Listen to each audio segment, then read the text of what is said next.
Все крупнейшие авиакомпании Дальневосточного федерального округа, в том числе Якутия, примут участие в создании единого авиаперевозчика макрорегиона «Аврора».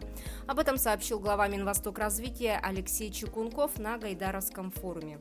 Создаваемая единой дальневосточной авиакомпанией, которая будет носить имя «Аврора», Сахалинская область сохранит за собой 50% минус одна акция. Остальные регионы Дальнего Востока по 5% акций. В интересах Российской Федерации золотую акцию получит Министерство по развитию Дальнего Востока. Это позволит влиять на стратегические решения для обеспечения равноправного доступа всех жителей Дальнего Востока к услугам авиакомпании. Власти Якутии намерены продолжить геологоразведку для массированного наращивания минерально-сырьевой базы природных ресурсов в 2021 году. Об этом заявил глава Якутии Айсен Николаев в рамках Гайдаровского форума. Так, в части золота ожидается ввод в первой очереди крупнейшего для страны нежданинского месторождения группы компаний «Полиметалл», реальный рост Эльгинского проекта, а также рост проектов, связанных с нефтью, газом, алмазодобывающей отраслью.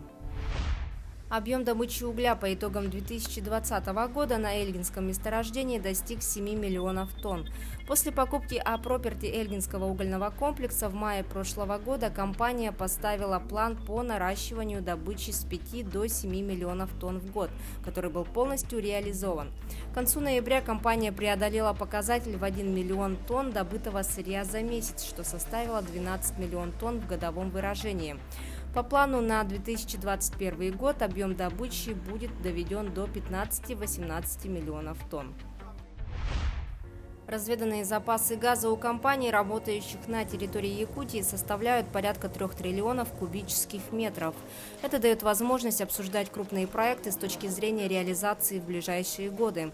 По итогам 9 месяцев 2020 года власти региона отметили увеличение добычи природного газа в 3,2 раза благодаря реализации проекта по освоению Чаиндинского месторождения и вводу в декабре 2019 года магистрального газопровода «Сила Сибири».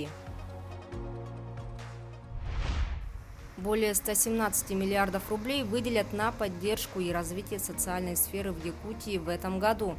По словам министра финансов региона Валерия Жандорова, расходы госбюджета остаются социально ориентированными.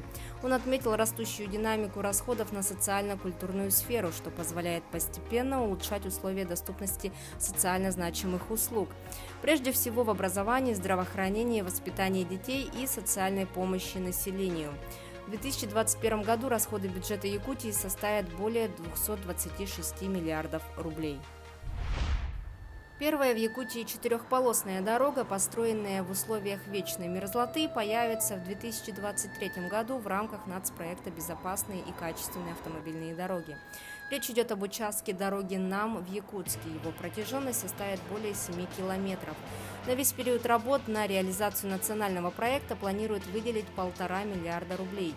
Отметим, что автодорога отличается сильной загруженностью. Она ведет к местности Усть-Хатын, на место празднования главного национального праздника в Якутии – Исэх.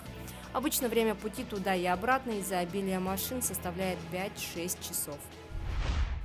Компания «Сахабулт» увеличила объем заготовки пушнины на 30% в 2020 году. Было изготовлено товаров на сумму более 100 миллионов рублей. Разработано и внедрено 80 новых наименований. В то же время из-за пандемии производственные цеха 1,5 месяца полностью не работали. Некоторые категории работников были отправлены на удаленную работу, что обусловило выполнение производственного плана на 78%. Согласно плану на 2021 год, компания намерена увеличить закуп пушнины, кожсырья и камусов. Планируется рост производства товаров народного потребления. Это были новости экономики на Якутия 24. Выпуск подготовила Нюргуяна Иванова.